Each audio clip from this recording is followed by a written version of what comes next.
बिस्मिल्लाहिर्रहमानिर्रहीम। अस्सलामुअलैकुम everyone, welcome back to my YouTube channel. उम्मीद है आप लोगों को मेरी रेसिपीज़ बहुत ज़्यादा पसंद आ रही हैं और हमेशा की तरह आज भी मैं आप लोगों के लिए एक बहुत ही डिलीशियस रेसिपी लेके आई हूँ जो आप लोगों के बच्चों को, आपके घर में सबको बहुत ज़्यादा पसंद आने वाली है। और स्क्रीन पे आप लोगों को इस रेसिपी के इंग्रेडिएंट्स शो हो रहे हैं जिनकी डिटेल्ड क्वांटिटी आपको डिस्क्रिप्शन में मिल जाएगी।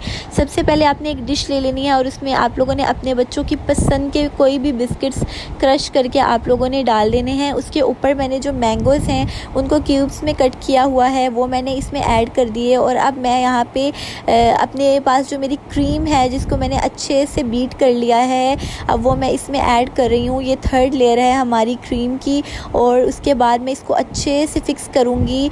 यहाँ पे आप देख सकते हैं फिक्स करने के बाद मैंने अपने मैंगो क्यूब्स से इसको गार्निश कर दिया है और मैंगो पल्प डाल दिया, उससे इसका बहुत अच्छा टेस्ट आएगा। उसके बाद मैंने इसको नट्स के साथ जो मेरे पास आलमंड्स अवेलेबल थे मैंने वो डाल दिए उससे मैंने, और चॉकलेट चिप्स से मैंने इसको गार्निश कर लिया है।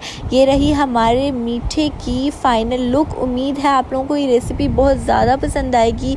बहुत ही झटपट तैयार होने वाली रेसिपी है और आप लोग इसको ज़रूर ट्राई करेंगे। Thank you for watching. Like, subscribe and share with your friends and family.